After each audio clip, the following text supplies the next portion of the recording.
Olá, boa noite. Vamos lá porque a Revista Debate de hoje vai tentar desvendar o que significam essas primeiras 6 rodadas do Brasileirão para o destino do seu time. Até que ponto é possível comemorar, até que ponto é preciso se preocupar com o que mostra a tabela do principal torneio de futebol do país neste momento. Estão aqui Mauro César Pereira e Arnaldo Ribeiro para tentar desvendar esta questão.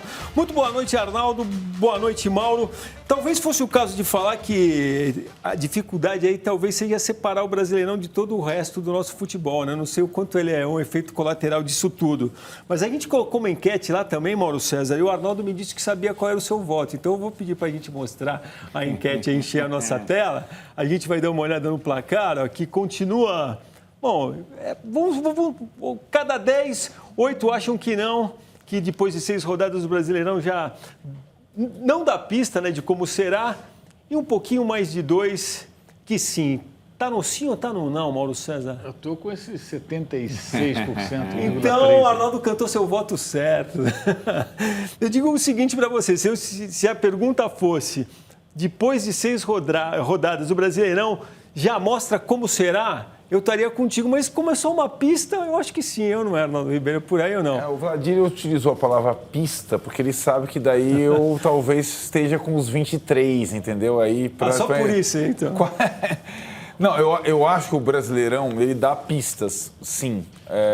Não tem nenhuma conclusão.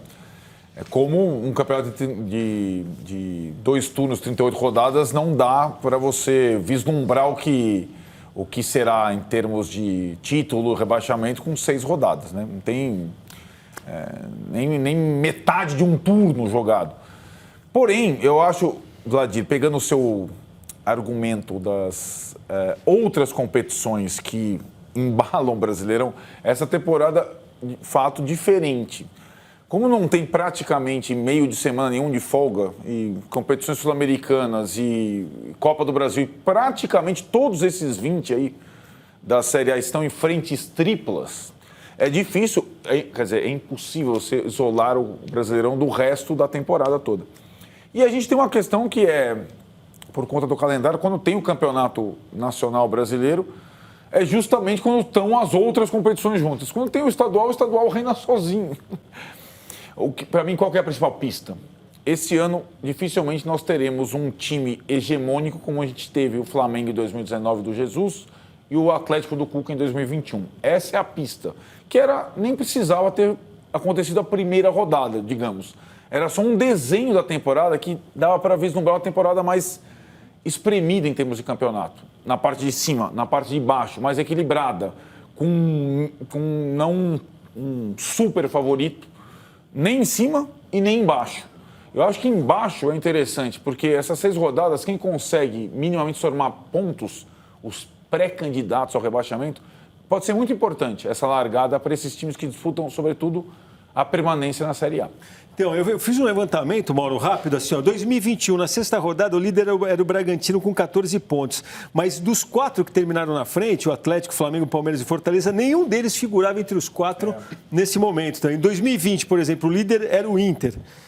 Dos 4, só um, que foi o próprio Inter que permaneceu, terminou em segundo, estava aqui entre os 4 nesse momento. É mais ou menos o mesmo número que a gente encontra quando a gente vai na parte de baixo da tabela. Em 2021, 2 dos 4 que estavam lá permaneceram, né? Era o Grêmio e a Chapecoense. E depois, no ano anterior, 2020, o Goiás e o Vasco.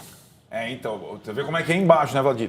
Aliás, só o Goiás. O Vasco não estava, não. O Vasco em 2020 era terceiro colocado. O Vasco era terceiro colocado. Era o Ramonismo. Ramonismo, foi nessa fase aí. Eu acho que esse exemplo do Vasco, dos mais recentes, é o que mais escancara o quão... É contundente, né? Cedo né? Na época, eu lembro... Aí eu falava, gente, 6ª rodada, o time do Vasco está dando tudo certo. O Cano chutava, a bola entrava. É uma coisa impressionante. O Vasco chutava 5 vezes contra o gol adversário, 3 no alvo, fazia 3 gols. Uma vez no alvo, fazia um gol. E assim foi ganhando jogos. Primeiras rodadas do campeonato. Era óbvio que aquilo não ia acontecer. Eu lembro que na época eu fiz uma comparação de finalização, o número de finalizações para fazer um gol. Aí procurei dos grandes da Europa quem tinha o melhor índice. Era o Bayern de Munique, do Lewandowski, um campeonato onde ele costuma sobrar, né?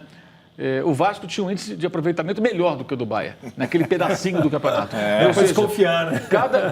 Criava 1, 2 chances, gol. Teve um jogo com o São Paulo, que que o Vasco venceu por 2-1, custou 2 bolas no gol e ganhou por 2-1, São Januário, no domingo de tarde. Impressionante. Aí, claro que aquilo não vai durar a vida inteira. É óbvio que não vai durar. É impossível, independentemente de qual seja o time. Claro que depois o Vasco parou de fazer tantos gols, parou de vencer jogos. Aí o Ramon já não servia mais, porque criaram uma expectativa em cima do Ramon maior do que aquela que traduziria a realidade. Demite o técnico, né? Não é nada disso, é embuste, é mentira. Aí começa... Aí o Vasco desceu a ladeira e foi parar na segunda divisão. Foi o que aconteceu. Começo do campeonato não mostra nada. Às vezes um time começa bem e consegue se manter ali, ainda mais numa temporada como essa agora, que é a temporada mais confusa dos últimos tempos, mesmo tendo as temporadas da pandemia, por conta dos jogos encavalados aí um em cima do outro. Por falar em time que começa bem, quem está no topo da tabela é o Corinthians, que no final de semana empatou com o Internacional jogando no Beira-Rio e que amanhã vai encarar o Boca e a Bombonera em Buenos Aires. A pergunta é, Mauro César, o Timão, elogiado pela crônica, tem futebol de líder ou para estar entre eles? Eu acho que o Corinthians tem mais resultado do que desempenho. Eu acho que as partidas do Corinthians sejam ótimas assim. Mas tem conseguido resultados. O desempenho ainda não é. E nem dá para esperar em tão pouco tempo, com esses jogos todos, com o revezamento dos jogadores que o Vitor Pereira está fazendo, que esse time do Corinthians fosse algo espetacular, fantástico, revolucionário. É um trabalho de pouco tempo, sem tempo para treinar praticamente, né? E tentando encontrar soluções, como já falamos aqui em outras ocasiões, no elenco, na base, nos jogadores que eventualmente ele possa aproveitar para encontrar formações com revezamento que mantenham a competitividade. E disputando ainda uma classificação, tentando garantir a sua classificação na Copa Libertadores, né? Então é um Corinthians que tem conseguido acho que mais resultado do que desempenho. Os jogos não são atuações espetaculares, fantásticas, sensacionais. E a gente deixou por último aí essa questão do Rafael Ramos com o Edenilson, né? Da injúria racial. A gente segue acompanhando, a gente até falava disso, porque agora no final da tarde a Rádio Gaúcha ouviu um perito em leitura labial falando que ele teria falado o que disseram que ele falou, né, o Rafael Ramos, mas acho que o cuidado, na verdade, Mauro e Arnaldo, é para que se espere uma versão oficial dessa leitura labial para que a gente não cometa nenhuma injustiça. A leitura labial é parte importante de um processo que pode ser instalar um inquérito que está sendo elaborado pela polícia e a polícia tem até um mês para fechar o inquérito e pretende fazê-lo até o final dessa semana, inclusive com peritos e tudo mais. É um episódio lamentável, a gente não tem as conclusões ainda. Você percebe que na partida, quando aconteceu o episódio, o Edenilson com história no Corinthians, com vários jogadores que ele conhece no Corinthians que tentam intermediar o que aconteceu, falou, não falou, etc. e tal. O jogo praticamente acaba, né? Edenilson é capitão do Inter e tudo mais. Vale lembrar, né, Valdir, que tem a legislação brasileira que distingue racismo de injúria racial. Então, o caso foi considerado injúria racial, por isso que foi mediante fiança. Que o jogador do Corinthians pôde ser liberado depois de ter passado por interrogatório. E na legislação esportiva brasileira, ela não figura nessa situação. O que aconteceu... Está na hora de figurar já, né? Porque então, o que aconteceu recentemente, até pelos casos absurdos em série nos torneios sul-americanos, foi a Conmebol mudaram cláusulas do seu regulamento, itens do seu regulamento, para tornar mais severas penas que envolvem injúrias e ofensas raciais e racismo entre torcedores e jogadores e entre jogadores. As sanções agora sul-americanas para questões entre jogadores são severas. E se for comprovada essa situação, que ainda está em investigação, seria um caso, né? Mas como na esfera brasileira ainda não tem... Lembrando que o Rafael não está inscrito na Libertadores, chegou depois, ele foi com a delegação para a Argentina, o Corinthians é de Porto Alegre para Buenos Aires, está com a delegação e o processo deve ser concluído, sim ou não, o inquérito, até o final dessa semana. Bom, completando o que o Arnaldo disse também, então o Corinthians sem a lateral direito, né? Porque está sem o Fagner também por questão de lesão, sem o João Pedro também. Ô Mauro, depois do Corinthians vem o atual campeão brasileiro, o Atlético Mineiro, com um ponto a menos, um jogo a mais. A gente precisa lembrar disso. O Galo que a gente vai ver ao vencer no sábado o Atlético Goianiense, pôs fim a uma sequência de 4 jogos sem vencer no Brasileiro, ou seja, venceu, mas com um jeitão de reabilitado, né, Mauro? Mas está ali, né? Tá colado no... Mas como você falou, tem um jogo a mais e assim, tem muitos jogos com times que são do bloco de baixo, jogos em casa. Né? Essa distinção, né? A tabela do Atlético ela é uma tabela, teoricamente, mais fácil do que de outras equipes que com o Atlético devem disputar posições importantes. Esse jogo teve também um pênalti não marcado, na minha opinião, dentro daquilo que virou pênalti no futebol brasileiro, especialmente, aquele é pênalti. A bola bate na mão do cara, Júnior Alonso. A central da Pinto achou que não foi. Então, mais um motivo para eu achar que foi. Mas disse que não foi. Não foi nada e tal, movimento natural, antinatural, aquela balela de sempre lá que os caras falam. Né? Enfim. Mas teve esse negócio também, o Atlético Goianiense cuspindo a abelha africana, reclamando bastante porque não deram esse pênalti. Vitória apertada em casa, o Atlético ainda está tentando ainda se realinhar. Mudança de técnico tem um preço, gente. O Cuca saiu e tal, o Mohamed é um perfil totalmente diferente. Bom, por falar em... Isso custa um tempinho aí até ajustar. Falar em mudança de técnico, há duas equipes que não venceram ainda, né, no Campeonato Brasileiro. Goiás e Atlético Goianiense, que trocou de técnico. Saiu o Humberto Luz. Fortaleza e Atlético Goianiense. Fortaleza, bem corrigido. Fortaleza e Atlético Goianiense, que... Saiu o Humberto Luzer, chegou o Jorginho, que tinha uma passagem, me lembrava o Bi Ribeiro, ficou um mês no comando, tinha brigado com a diretoria, voltou agora, mas a diretoria ainda é a mesma. Eu sei. Lá é meio confuso. Mas esse é um time Atlético Goianiense que, por exemplo, elegeu as Copas como... Passou na Copa do Brasil, tem possibilidade de passar na Copa Sul-Americana, mas esqueceu um pouco o brasileiro. Aliás, é a mesma situação do Fortaleza. É o que a gente abriu falando, exatamente. E o São Paulo, Arnaldo Ribeiro, que a gente vai ver, jogou ontem em casa, levou um gol do Cuiabá ainda no primeiro tempo, no segundo acabou virando o jogo. Terceiro colocado. O São Paulo, terceiro colocado muito por conta do aproveitamento 100% em casa. Né? O Arboleda tá bem. Jogou bem. Nesse lance, o Léo acaba atrapalhando o corte dele. Aí já no segundo tempo... com a entrada do Nicão e do André Anderson, tem o polêmico pênalti. Não pênalti, né? Eu não marcaria de forma alguma esse pênalti. O Caleri faz o gol, o artilheiro do campeonato, aí já com um jogador a mais, o Nicão vira no final da partida. E o São Paulo, eu acho que a diferença, Vladir, para estar nessa posição foi que o desempenho como mandante, que com o Rogério é muito bom nesse ano, foi agora acrescentado com alguns pontos fora de casa, alguns empates, né? São Paulo só perdeu para o Flamengo aquele jogo. O Flamengo não ganhou de muita gente, mas o Flamengo naquele dia fez um bom jogo, talvez seja o melhor jogo no campeonato. E acho que a diferença, por exemplo, em relação ao Santos, foi os poucos pontos que o São Paulo foi buscar fora. O Santos só está pontuando praticamente em casa. E aí o São Paulo passa o Santos nessa posição. Agora é o seguinte... O Nicão, aquela espirrada no taco ali foi do PP, não foi?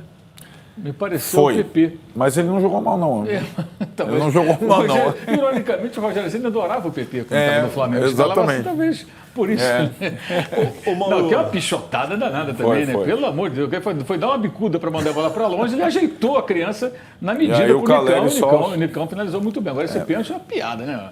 Eu te contar, a marcação desse pênalti aí é para... Piada de mau gosto, diria você. Que coisa medonha. Agora é o seguinte, se tem uma torcida que gostaria de ouvir que essas 6 rodadas iniciais definirão destinos, é a do Botafogo, que completa o G4 do Brasileirão depois de conquistar a primeira vitória em casa de virada, fez 3-1 no Fortaleza, a gente está vendo aí com direito a uma comemoração à altura. A gente vai encerrar com as imagens, Mauro, do John Textor, mexendo a bandeira lá e tal, fazendo parte da festa dos botafoguenses. Também não foi uma partida boa do Botafogo, não. Não, eu também acho Sentiu o gol. É a questão do Botafogo também. O Botafogo teve desde os 40 minutos um homem a mais, né? A expulsão do Ceballos foi o segundo cartão amarelo. Então, assim, foi um jogo difícil. O Botafogo só conseguiu virar aí no finalzinho, né? A bola desviou do caminho na cobrança do Patrick de Paula e faz um terceiro gol já nos acréscimos, 50 minutos. Ou seja, jogo difícil. O Botafogo é um time que está ainda em organização. É importante nessas horas ter o resultado, independentemente do desempenho, né, para o Botafogo ganhar confiança. E é normal, uma torcida muito carente, um time que não tinha nenhuma perspectiva, contratou vários jogadores a partir do momento que foi adquirido aí pelo John Textor, virou SAF. Não é qualquer um que manuseia a bandeira assim, eu só acho que estamos vendo um exagero no culto à imagem do americano John Textor, sabe? Ele é um investidor, ele bota o dinheiro, mas... Daqui a pouco a imagem dele é maior do que a do time do Botafogo. Parece que ele é o Botafogo e não é o Botafogo.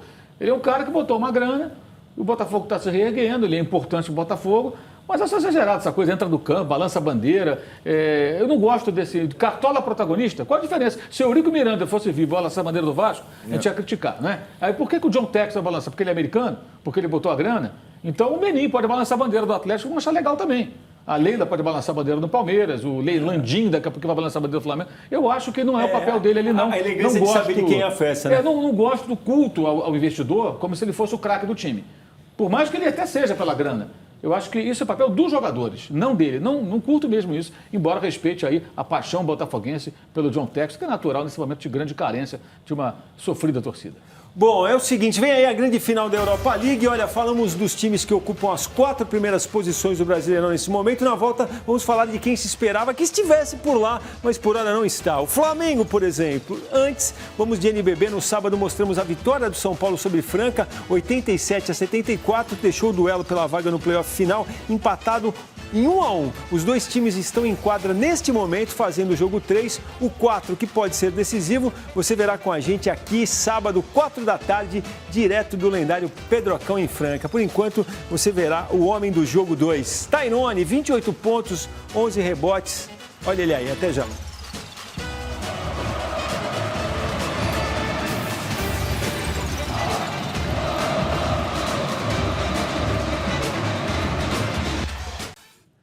Está chegando a hora, hein? Nesta quarta-feira, 15 para as 4 da tarde, a TV Cultura transmite a grande final da UEFA Europa League entre a Eintracht Frankfurt e Rangers.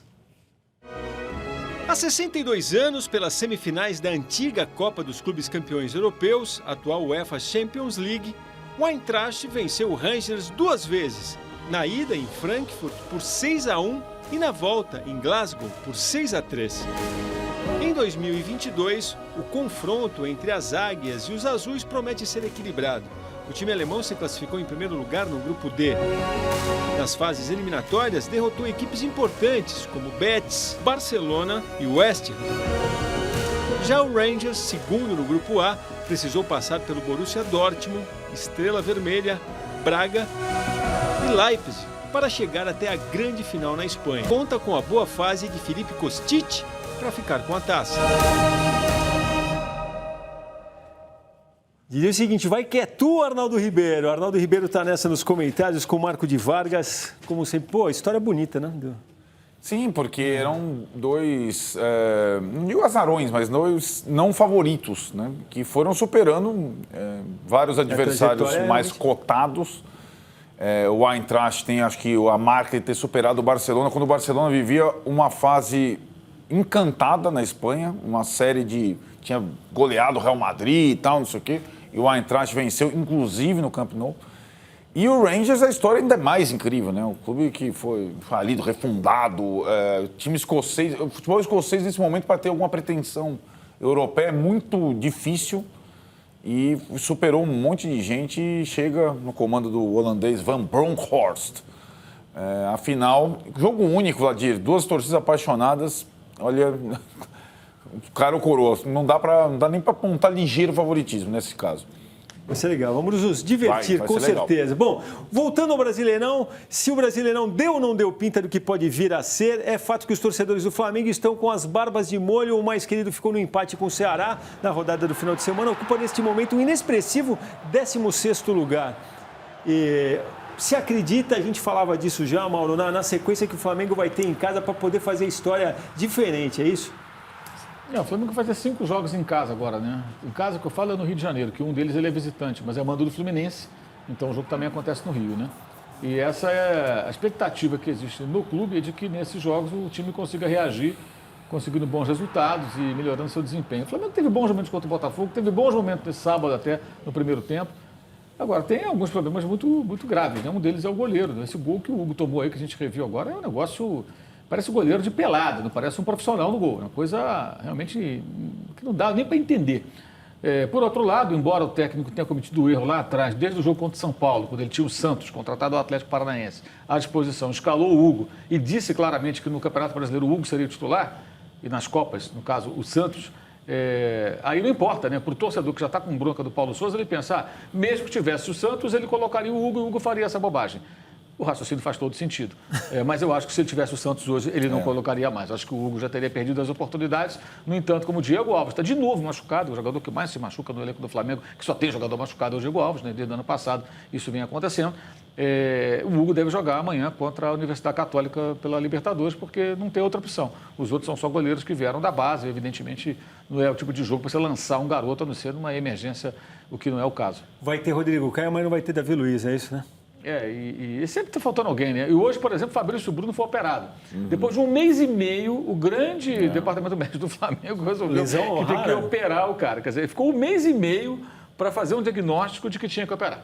Um mês e meio, ou seja, 2 meses agora de paralisação. Se esse diagnóstico pudesse ter sido feito mais rapidamente, em 15 dias, digamos, já teria um mês. Se passado, em um mês ele voltaria. Como só agora ele for operado, ele vai ficar mais 2 meses fora, o que vai totalizar pelo menos 3 meses e meio fora de combate. Realmente é muito complicado isso e a crise que é muito alimentada por influenciadores e parte da torcida do Flamengo, ela é turbinada, é uma excelente cortina de fumaça para problemas outros, como esse, por exemplo, do Departamento Médico do Flamengo, que fica em segundo plano.